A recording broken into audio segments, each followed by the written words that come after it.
in their map.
Bathurst, the famous Mount Panorama circuit, located in Bathurst, New South Wales.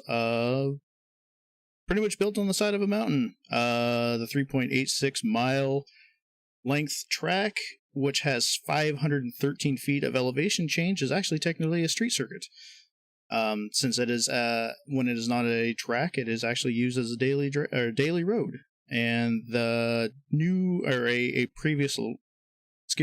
current lap record for the track is a 2:01.567 by Shane Van Gissenberg in a McLaren 650 GT3. Welcome, everybody. My name is Matt Geller, and I am joined by Mr. Mike Ouellette, the founder, the man, the myth, the legend of Major Series. And we are here to provide you guys with wonderful entertainment for the last round of qualifying for the Bathurst 500 for the European and the Majors splits. Hello, Mr. Mike. Hey, Matt. How's it going? Oh, just wonderful. I noticed that John isn't fully awake to join us today so far. John has been going through some health issues, recovering, but he's been struggling. He didn't even get to race last night, so I didn't expect him to be. Hopefully, he's still sleeping. I think it's like 7 a.m. his time right now.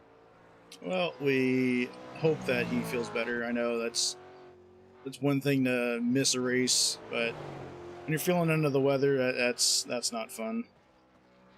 So as of right now, we only have a few people signed up for last round of qualifying. Any major news that needs to be that you've come across here in the last week, Mike? Any news for the race coming up tomorrow? Yeah. No, I don't think so. Everything's going to plan. Expecting decent-sized splits in both Euro and America. So excited about that. We had 28 in the International last night. Would have loved to have seen more, but obviously with the real Bathurst, Bathurst 1000 is literally going on right now. I'm watching it in another tab on my computer, so I can understand why it was a little bit of a tougher draw from the international crowd this round, but that's too bad. But that didn't stop it from being an amazing race.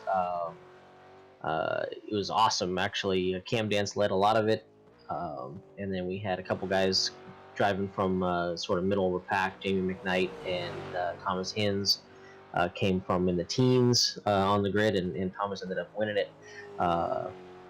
Good race for sure. Now we have somebody that's in the majors that actually is racing from Bathurst, correct? Not racing, but he works. He's working there this weekend, and he's actually until yesterday he was the championship leader in international as Will Leslie. So he's actually there right now. Yep. Oh, I saw that he was trying to get on a sim rig while he was there, but must not have happened. It did. He got on. He just wasn't something he was used to. He finished 16th. He'd qualified for the top 10 shootout, so you knew he had good pace in him prior to leaving for Bathurst. And then when he got there, he got on his buddy's rig, which is foreign to him. He took last in the top 10 shootout, and he fell back immediately in the beginning of the race. And actually, he fell back to like 25th, and then clawed his way back to 16th, which was critical because Cam ended up finishing second in the race, and Will took 16th, as I said, and so Will had been leading the championship, and Cam, going into the last round, the defending champ in that region, is now the leader again by 9 points. Wow, that is super close going into the last round. Well, if for Will, I have a feeling that it was just trying to gain as many points as possible, being that he knew that where he was going to be at, he was just trying to salvage as much as possible. Yeah, that's exactly right. I don't know what his expectations were, but obviously, I think once he got on it, he realized it wasn't going to be ideal. Interestingly, they both control their own destiny. Either one of them wins the race next week, and they win. It's a done deal. They are fully in control of what happens. to themselves. If the other one takes second, they lose. So it doesn't matter which order that happens in. Right, yeah. It's still going to be interesting for 9 points to come down to the last race. You can't plan that at all. No, it's really cool. And then the European region, I did the math yesterday, I want to say, and we have eight drivers mathematically alive with 2 rounds to go. So anyway, highly unlikely for some of them at the back end of that 8, but still have 8 alive is pretty impressive.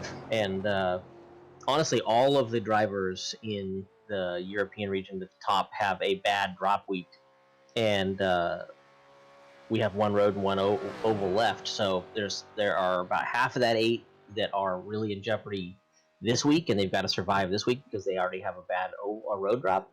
And if they have a bad race tomorrow, that's going to be game over for them. But if they have a good race and survive, then they go into the final a little bit more relaxed because they've got a really strong oval drop. So it's just an interesting dynamic. And then you get the other half that are in the opposite situation. So no idea what's going to happen there. I was gonna say, I think at this point it's kind of a toss-up for that one. It's you just pray that you can get through Bathurst with a decent finish, so you can focus on the last round. Well, there's truth to that, but in some ways, Auto Club is even more of a crapshoot. Not because of the track, obviously. I mean, Bathurst is obviously a significantly more difficult race, but what is less likely to happen at Bathurst is to have somebody else cause your demise, whereas at Auto Club anything can happen. It'll be a pack race. There'll be 30 cars running around each other for 500 miles, so certainly anything is possible as far as that's concerned. So especially nobody's safe. The IndyCar at Auto Club is just like running Daytona 500 in the Cup cars. It's anything can be possible.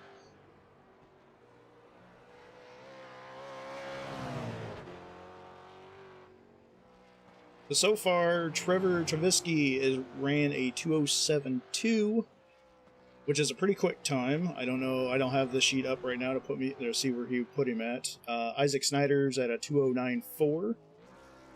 So those are not bad at all. Those are pretty good times. Well, top times are in the 204s, very high 204s, but low 205s is kind of the mark of a really strong run. And then us back markers, I think I qualified with a 2:11 on the 2 o'clock session, so I was just trying to make sure I got a lap in to make the field. Yeah, I totally hear you there. I mean, it's just it's a tough track. I mean, that was one of the reasons John said he missed. He skipped it. He wasn't feeling well, and he's like, this combo is just too tough with not being on his game. So yeah, I mean, in Europe, you've got Valverde, who's leading the championship, is right now Q1. In P1, I should say, provisional pole with a 2:05.4. He's got almost a second lead on Ross Banfield, though, who's in the 2:06s. So yeah, in Europe, Trevor Vavrosky, who is qualifying right now, you say he ran a 2:07. That's going to put him in the top 11, 12, so nothing wrong with that. Yeah, it looks like he's only completed 1 lap, so he still has some laps to throw down later if he wants.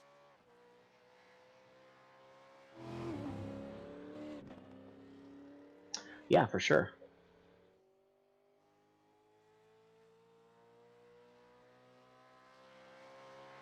There was this week, or the next 2 races, I should say, isn't there's something going on with some test drive that is going from a sportsman championship driver gonna test out pro before he gets there next year? Yep. So yeah, Mark Stevenson is going to be running pro this week and next. So he's done well so far. So that's good. Be interesting. He's mentioned he doesn't know what region he's going to run in next year. So either Americas or European. So we'll see. I'm not sure if how he does these next 2 weeks will influence that decision at all. I have no idea. I know he lives on the far east coast of Canada. So the Americas region races, and I mean they probably end midnight or later for him most of the time. Yeah, running the Americas. Yeah, I would assume that it'd be close to midnight over there. So a lot of the guys on the East Coast, let alone even, I think he's an hour and a half later, choose to run the Euro split for that very reason. Which is understandable. It's you don't want to be up until the middle of the next morning. It's easier just to get done early or enough to have dinner and then go to bed. Yeah, it just depends on your life circumstances, of course. But yes, you're right. I mean, if you're getting up to go to work on Monday morning, that could be brutal. Oh, you said work, and the puppy didn't like that. I know, right?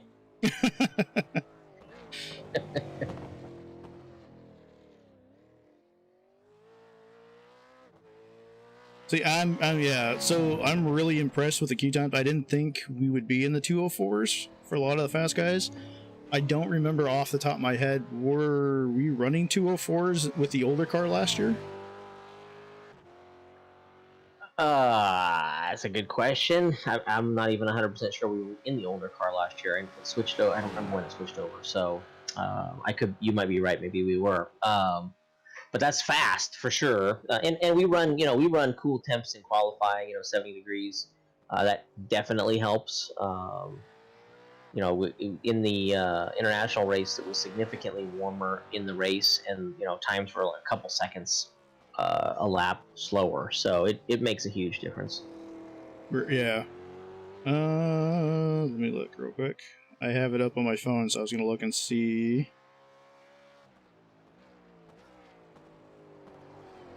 Yeah, I don't remember when the Mustang got released, to be honest with you. I want to say it was the end of last year, but I could be wrong. I could be completely misinterpreting that. I don't remember either, but they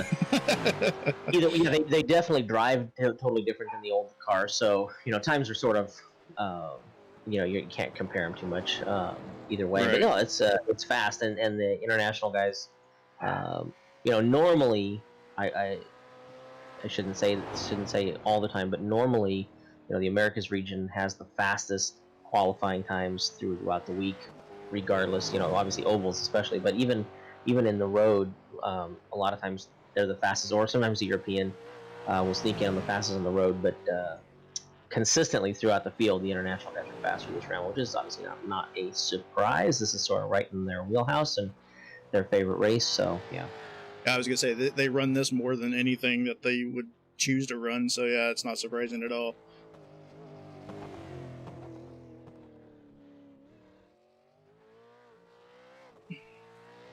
So yeah, just going off script a little bit, since we don't really have a script this time. I don't know. I don't know if you saw my post about the Ironman, and then which kind of led into the all-time starts. I started to read that, and then I got sidetracked, so I did not finish that one. So I will let you read. I'll let you go into that. So you started to read it, fell asleep. And it wasn't. It was. Mike put up a new article. I should read this in the middle of doing homework for college, and I'm like, I should probably get back to college work, and then I completely blanked and never got back to reading it. So you got to get your priorities straight, man. I know. Yeah, no. So let me actually bring it up so that I'm speaking the truth. What, you don't have your own article memorized? Yeah, no, sir. I want to look at sort of the stats. So in 7 years since 2014, we've had 1,285 different drivers start a race. Wow, that's more than I thought. But there's almost 4 years, 3 years that it was just the Northwest Club. So 2014, actually just 2014 was just the Northwest Club. Then in funny story. So in 2014 we started this thing up. It was just the Northwest Club, and by I don't know which round it was. It was getting towards the end of the season. We ran the Southern 500 at Darlington, obviously, and it was in September. And there was probably only 3 rounds left after that. It was a 12-round season at the time. and we had 7 cars finish. And actually, there was 7 cars running by about lap 10. Obviously, Darlington's a tough track anyway. I think we must have been probably running the COT back then, but 7 cars finish a 500-mile race. It was horrible, and it was that race in that moment. I said, "This is not gonna work. I can't keep doing this." So we, you know, it was either going to be stop it entirely or branch out a little bit. And I knew I was friends with a guy named Alan Hasbeck from Texas at the time. He was the World Cup captain for Texas, and I was sort of doing the Northwest stuff. And so we talked quite a bit. And I said, "Hey," I said, "would you guys be interested in doing this?" And he was like, "Absolutely, would love to do this." And so he was sort of able to get a bunch of the Texas guys on board, and we thought it was natural to add, you know, the clubs that were in between us geographically, so California, West, you know, things like that. And so that's how that whole thing was born. So we just, you know, reaching out to Texas and trying to keep it a Pacific thing. So hence the Pacific majors in the Pacific part of the Pacific majors. But so yeah, then we ran just Pacific from 15, 16, and 17 before we branched out to everybody in 18. So yeah, the numbers obviously have taken a big turn up since then. But even still, you know, let me give you some data on even guys going back to 2014. Yeah, because I didn't start racing with the majors until the end of 14, like the last couple of races. Yeah, so you know, we've got 1, 2, like Brian Barnes is the all-time leader in starts. He's started 90 out of 91 possible races that we've run. It's pretty amazing. But Wayne Hutchison, obviously one of the competition committee members, flying under the radar. He started 85 of 90. Stephen Paulson really flying under the radar, but he's been with us since the beginning. He ran 11 races in 2014. He's only won 1 Ironman, but he's run 84 total races. Mark Redeker, consistent there. Jared Morgan won 5 Ironmans in a row. You're 6th on the list with 71 starts. So that's pretty cool.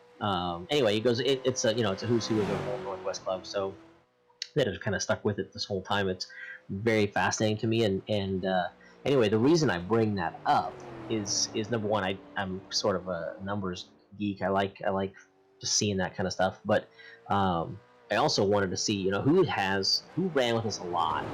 And maybe has stopped running with us, you know, or who's picked it up recently and is going gangbusters or whatever.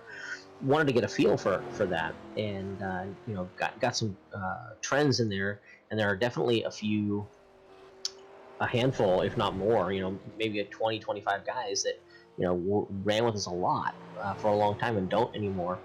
So I'm planning on reaching out to them in the off season, trying to re-recruit them on this idea that you know, we, as much as we want to grow the series and as big as we want to get, which is all true and will never not be true, we do want the series to feel like, you know, a close-knit group, like a family. Truly, you know, and a lot of the guys do feel that way already. And obviously it was easier when it was just, you know, in the Northwest, or easier when it was just the Pacific Club. So I think a lot of people sort of reminisce about that and say, gosh, you know, I wish it was still just that way. And I get that feeling totally, but it doesn't have to be that, and we don't have to have it that way and to feel that way. So that's a very long-winded way of introducing what I'm about to introduce with regard to our locked-in drivers for each race next year. Okay, I'm intrigued, and I think everybody else will be. Right. So, you know, typically we qualify in throughout the week, and either you make it or you don't. And you know, one of the things that people have lamented in the past is that we have a lot of quote unquote ringers come in, and obviously ever since we started charging everybody to race, that effect has been diminished a little bit because people pay and they're more likely to stick with us, right? They're more likely to race more than once, so that's a good thing. That's been positive, but there's still plenty of those, and I think there's a general feeling that the field is very mixed up each round, and depending on which region you're in and which split or division, I should say, within each region, that can be more or less true. But nonetheless, the feeling is there and it's very pervasive. And people, one of the reasons people join leagues is, of course, they want to run with similar people each week. And so we're trying to have the best of both worlds and have, one of the downsides of leagues, and this is like in every single league anybody ever runs in, is that it might start out with great attendance, but by the end of the season, you're running with significantly lower grids, or maybe the grids are never that great to begin with. Well, one of the cool things about the majors is obviously you're always running in a race that has a full grid. That's one of the things people like, but they also like to run with people who are familiar to them. So that's a hard thing to balance and a hard thing to get both on. So anyway, the way that we are going to try to improve that next year is not going to be not a 100% thing or anything, but we're gonna allocate 15 spots in the pro split and 15 spots in the top sportsman split to locked in drivers, and drivers will be locked in two ways. So number one will be based on their finish the previous year, so how we're doing right now. So the top 15 drivers in each region in the playoffs this year. So we'd already had a provision for provisionals anyway. This is taking that another step further and expanding it to 15 per region instead of 15 total. So 15 drivers per region in both the pro and the sportsman playoffs will be locked in to the top split for the following year. So you'll know those 15 guys are locked into your split. You're going to be racing with them, or you're going to be competing to become one of them. And that's going to last you for the first 4 races of the year. So if you're locked in for 4 races. So again, this is my plea to everybody who's close to making the playoffs on that bubble. Try to get in and then do well, show up, be there for the playoffs so that you can get, locked in spot for the first 4 rounds. After the 4th round, so starting in round 5, the top 15 will be locked in based on their points for that current season. Now, in an effort to encourage attendance, we are going to require that nobody can have more than 1 drop in each discipline and still receive that lock-in. So let's say we get to the end of the year and we don't even have 15 drivers who, or we have 15, but the top 15, excuse me, some of them have missed more than 2 races, and they've had more than 1 drop in a specific discipline. They wouldn't be eligible for that lock-in. But anyway, that's more detailed than is necessary. But the bottom line is that we're going to lock in 15 drivers each race for based on performance to try to keep some continuity in each split. Now, one thing that we haven't yet finished talking about, but potentially we'll be locking in 100% of the field for either the finale or the last 2 rounds, so 1 oval and 1 road, to keep it really solid as we end the season. Anyway, so I thought that was pretty interesting. No, it's going to be really interesting how that all plays out with how everybody is going to be fighting for qualifying for next year, if we're going to have locked in 15 or so spots, depending on how many are left. But yeah, the guaranteed is the 15. But no, that makes qualifying even more important to make sure that you're actually there and in. Yeah, for sure. And the way we do qualifying, this is just going to be a teaser, but it's probably going to change a little bit. We've been Wayne has been reaching out to a contact that he has in iRacing, specifically with the UI, beta UI, not called the beta UI anymore, but whatever, the new UI. Yeah. And essentially, our request is that we are able to passcode protect a league session, because obviously we have so many league members, and right now what we do is obviously we pre-grid based on in-week qualifying. And that works out fine, but I will tell you, in the new UI, that is a nightmare. That is a nightmare. That is a great word. I was trying to think of something that was not really offensive. So it's a nightmare to pre-grid in the UI. So if we were able to passcode protect a league session, then we could do that. And so pre-qualifying during the week would literally be that, pre-qualifying, and then we would actually have qualifying in the race session, but it would be a league session, and so you'd get to keep your number. All that stuff would be still there. You'd see it in advance. All the things that we like about league sessions, would still be intact, but I'd be able to place a passcode on it. So we're hopeful. They said that it was going to be done by season 1 of 2021. So that's just in a couple months. So hopeful that actually comes to fruition. If it does, then we can kind of change that up a little bit. But that may, again, here's the teaser part, that may change the way we operate a little bit during race week. So Yeah, that'll make life easier for you guys. The more streamlined it is, the easier it is for everybody. that's exactly right. And one of the things that we encounter every single round is there are new drivers or even sometimes veteran drivers who end up not being grid because they didn't see the number of laps required. They missed the qualifying session. They didn't know when they were. They forgot.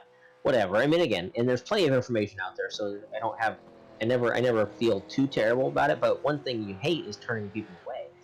No matter what the situation is, you hate to have people that are willing to race, not. I think the protocols are good and they're there for a reason. But again, you hate to turn people away. So hopefully, some of these things will make it easier. Anyway, or I'm hopeful. No, yeah, I agree with you. It's if everything goes according to plan, it should make life a little bit easier. Everybody should know what's going on, and it'll be pretty much spelled out for everybody kind of to follow. So, no, yeah, I'm really looking forward to it. As long as it comes to tuition and it actually works like it's supposed to. That's the two key things there. Exactly, and no guarantees on that. It could be something that they start to work on and they get more important projects. So they were like, well, I don't know why a league would ever need a password. It's already popped up in the rest of the service, and we're like, well, here's some reasons. And no, but yeah, you probably should just work on it anyways. Totally. So, in theory, it shouldn't be very difficult, but anyway, we'll see. Very good. No, yeah, I agree with that. So, not to bring, I know this is going to be a sensitive subject for you, Mike, but we have seen teasers of Long Beach. I'm not saying next year, but possibly the year after on the schedule, if it comes down to being done. Just throwing it out there. Yeah, I mean, obviously, I'm as big a fan as anybody, so I guess you'll have to wait 2 weeks to see what's on the schedule. Yeah. Well, come on. You're going to make us wait 2 weeks. Not going to tease a little bit? I think we've teased a lot. Actually, okay. You haven't officially teased. I haven't? Well, you have at least a little. I will say the SAR of of Discord has teased a little bit also. Yeah, well, he definitely has. So when doing those numbers on all-time starts and Ironman and all that kind of stuff, realized that we had run 91 races, and I didn't take a math genius to figure out, okay, well, we got 2 more races this year, that'll get us to 93, which means in round 7 of next year will be the 100th race in series history. So that's going to be a special round. Really looking forward to it. And honestly, I was hopeful that it would line up this way, that it would be on a special race like Daytona 500, Indy 500, something like that, and it landed on Le Mans. So nice. 100th race in the series history will be round 7 next year at Le Mans. So now everybody knows at least the placement of one of the races. That'll be the 100th race.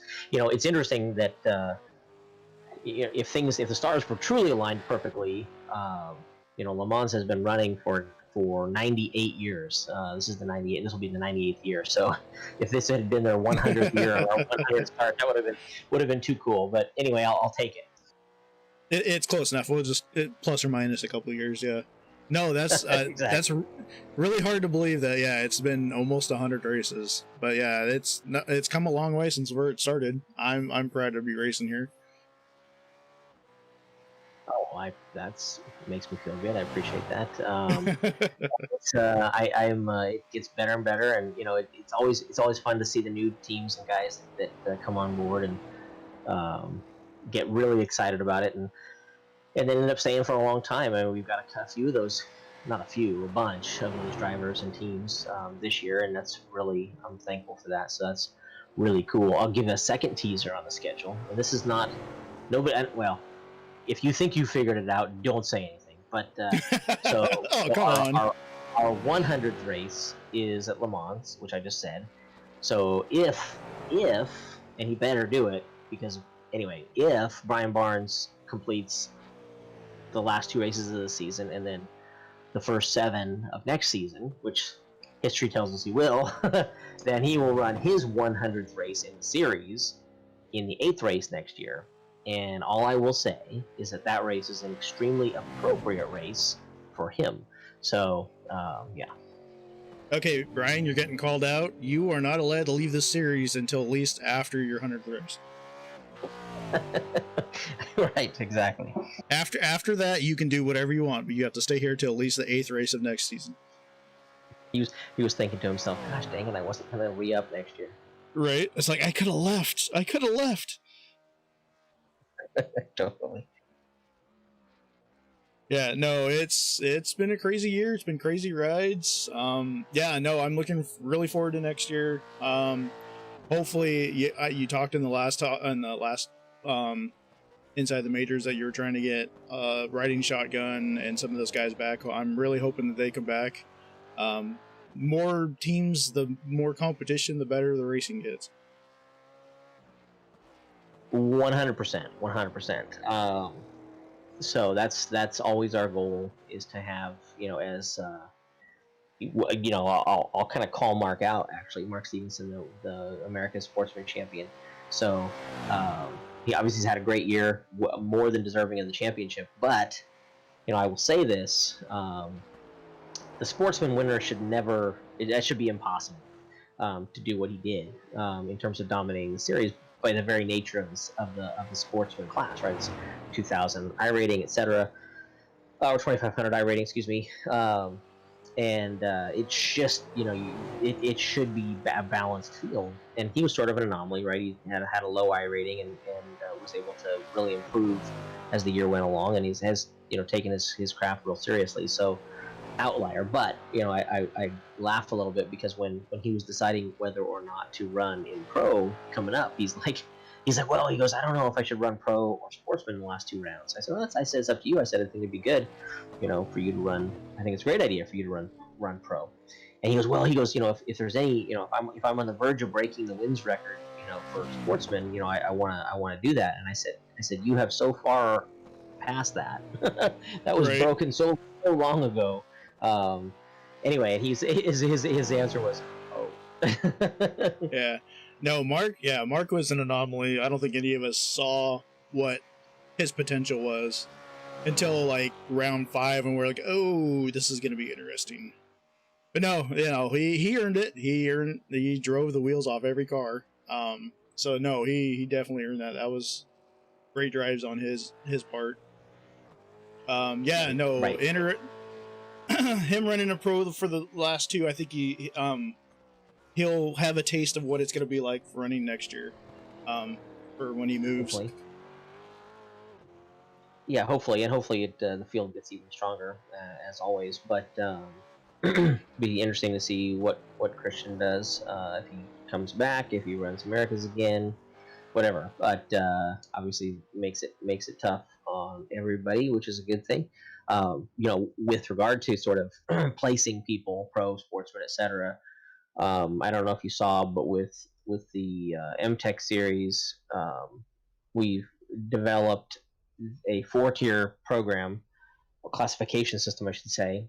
So platinum, gold, silver, and bronze. So instead of just simply pro and sport, or pro and am, divided them into 4 groups, and platinum and gold are pro, for the major series, and silver and bronze are sportsmen.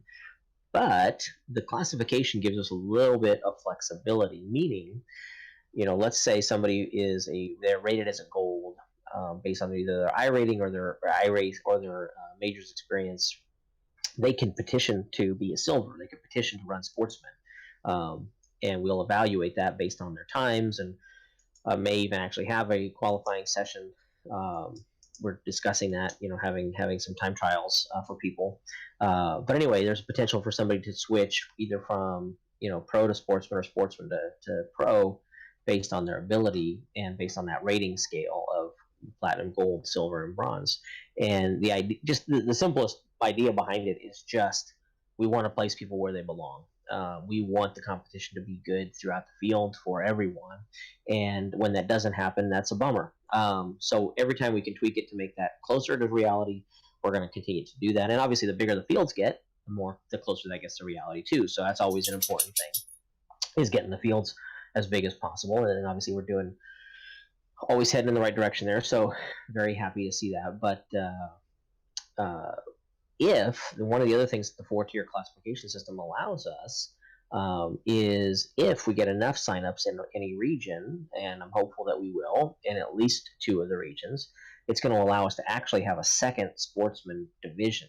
So not just a second sportsman split, right, which we could always have potentially, but actually a second sportsman division, meaning a bronze tier from the silver tier, and because recognizing that there's a pretty big gap in performance from top to bottom in sportsmen especially, and have some of the guys that maybe struggle and are intimidated. I've always felt like the series was tailor-made, almost designed for sportsmen to come in and have fun.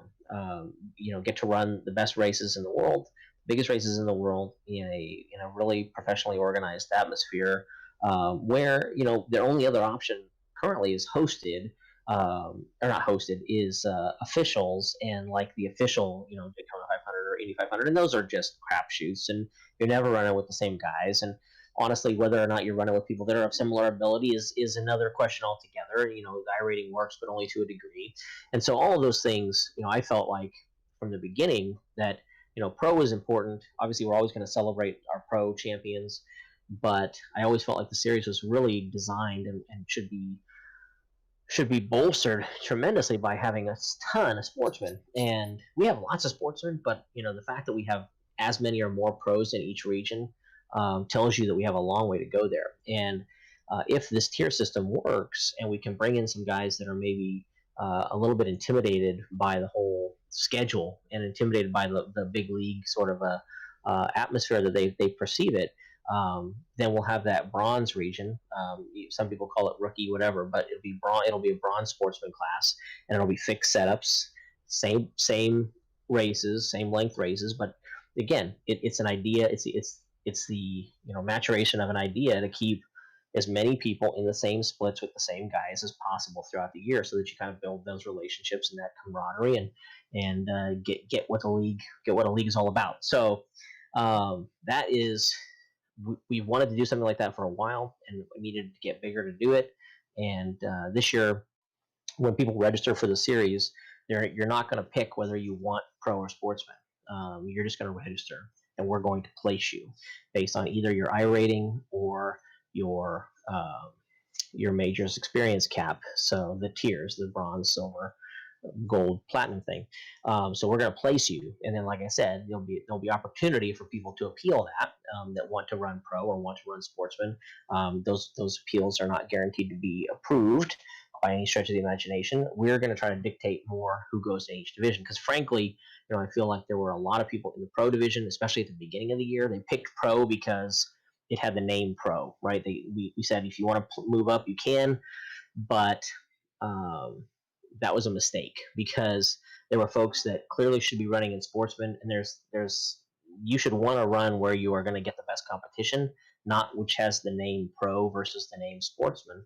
And so next year we're just going to place you based on one of those two factors. And I think we're going to get we'll have probably 2/3 of our overall field will be sportsmen, and only 1/3 will be pro.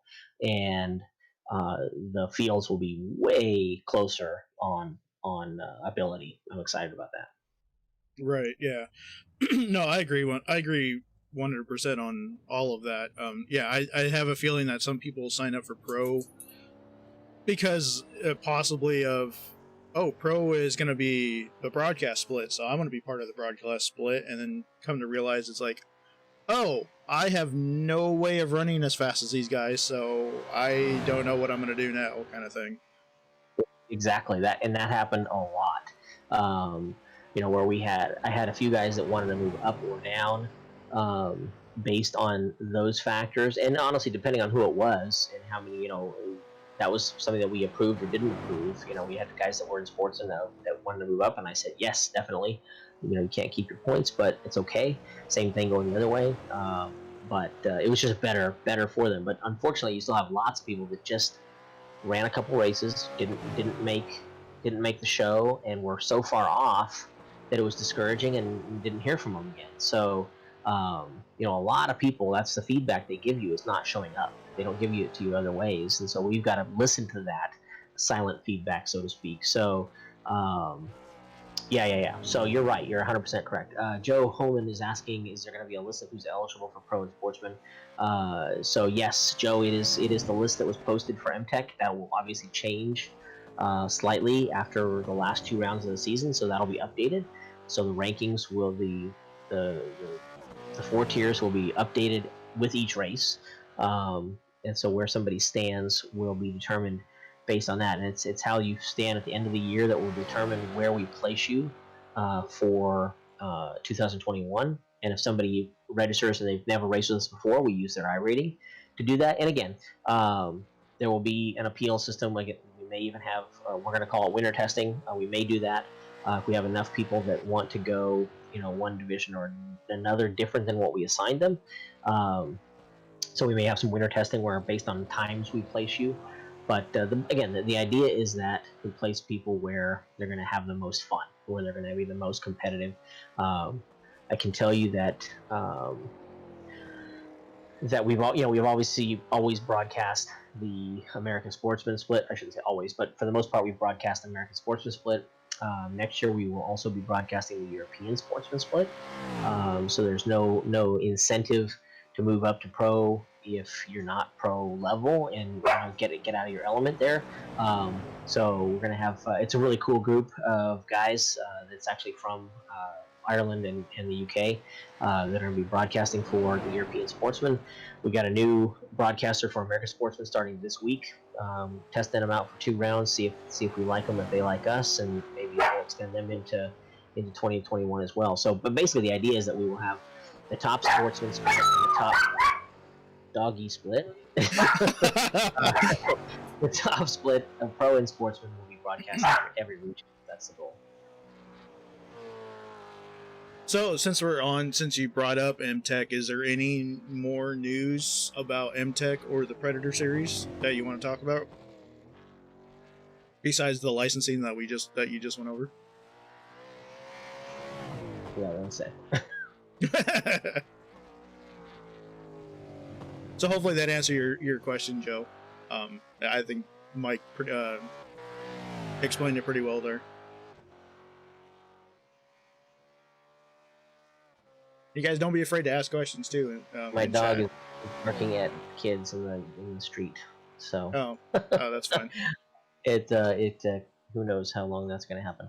But anyway, no, for MTech, we have a good amount of sign-ups so far. Really encouraging. We've got 1 month to go before MTech kicks off, and been very pleased by the signups, and honestly really pleased by the number of signups for people who are not majors regulars. And haven't really even promoted it outside of the series yet. So that's going to be coming really soon. So hoping to get a lot more that way too. And we've got a lot of majors regulars that I know are putting their teams together and just haven't done that yet, haven't registered yet. So expecting not only a full grid, exactly, yourself included. So not only expecting full grid, but multiple grids. So hopefully we'll have a couple different splits, and I'm sure we will actually. And that was one of the big reasons why that we felt so strongly. Eric, Mickey, and myself felt so strongly that we needed an AM only class. So not just a class where AM drivers could run, and then there would also be a group of pro AM drivers or whatever, pro AM teams.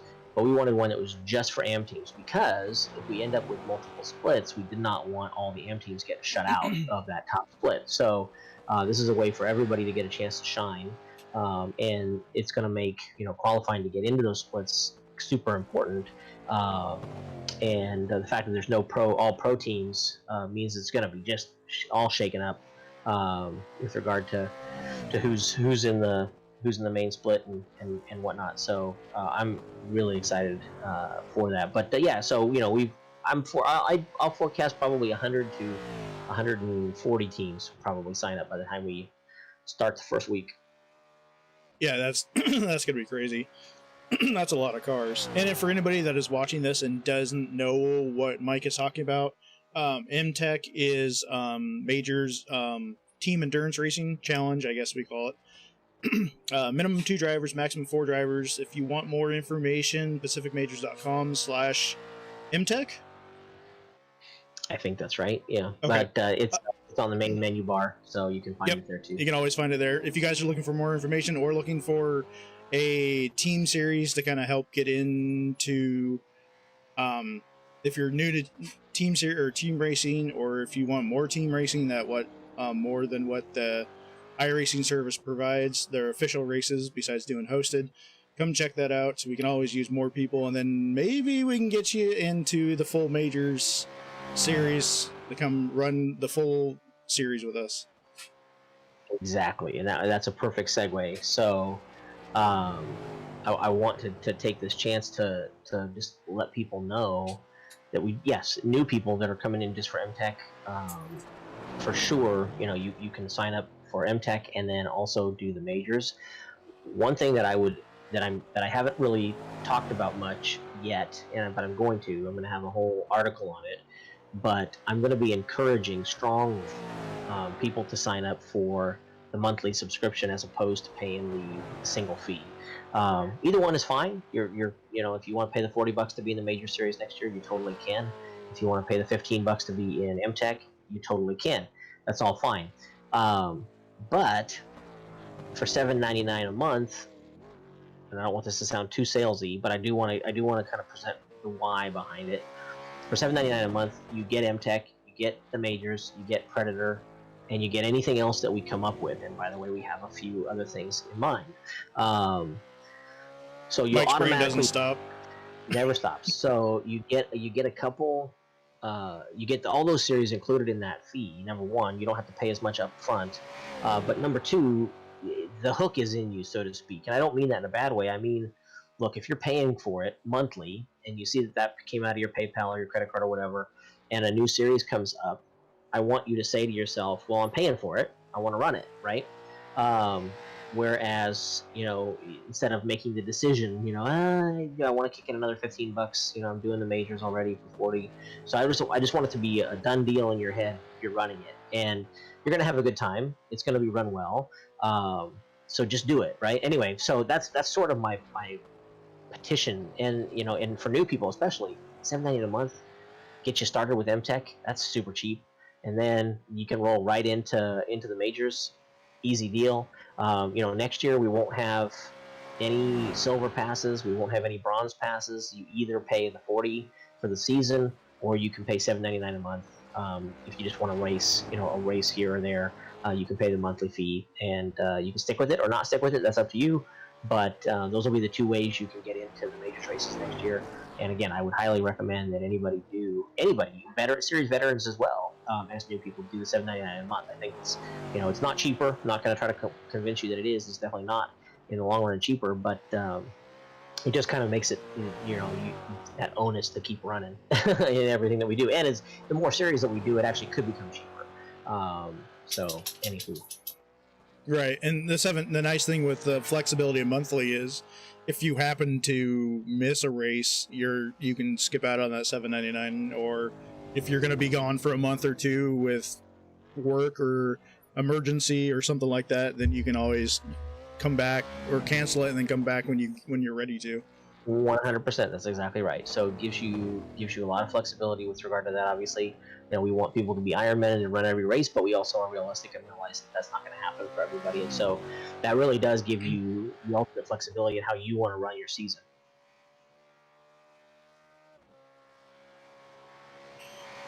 So back to the on-track action real quick. So Trevor bumped up his time to a 2:06.9.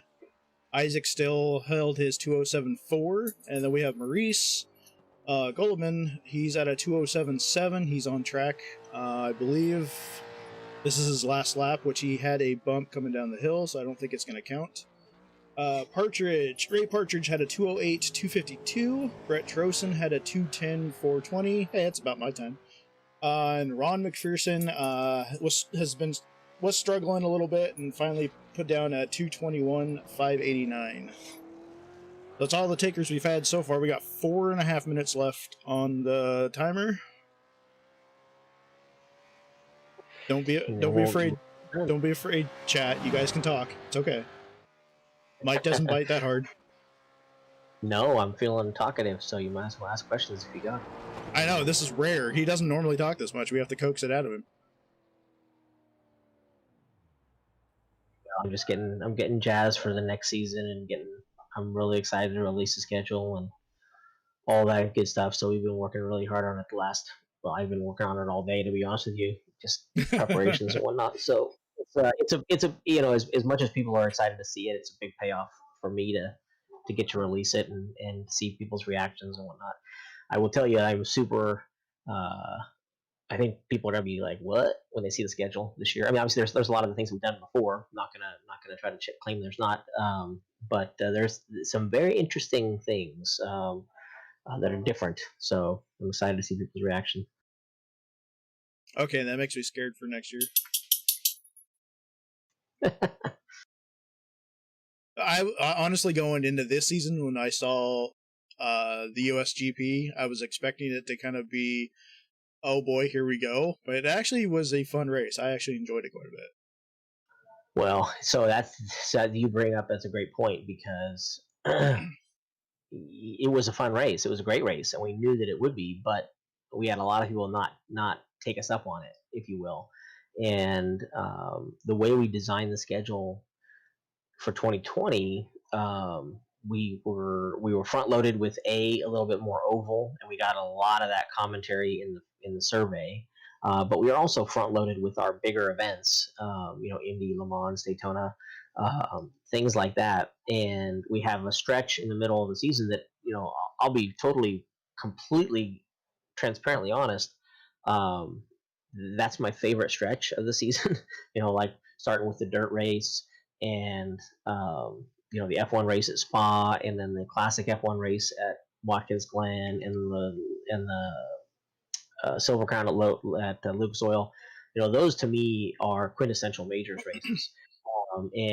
But I think too many of those in a row, and some people lost interest because they were like, I don't want to do that one. I don't want to do that one. Those are both in a row, so I'm just going to not do it. So we were I will just say this, we were very cognizant of event popularity from round to round for our 2021 schedule.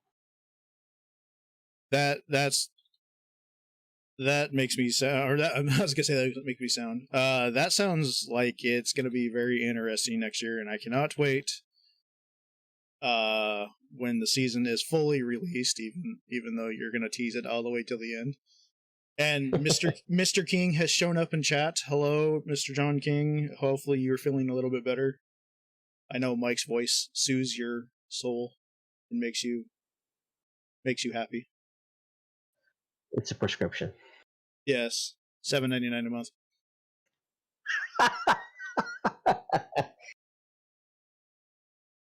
Oh, okay, for John, we'll make it $4.99 a month, just for John. All right, we got less than a minute left. Anybody have any last minute questions? I know John's probably got a million questions since he's not feeling well, but that's all right. But you can go back and watch this. Just woken up, sort of. Make sure you drink your coffee. Get your coffee going. Get fully awake.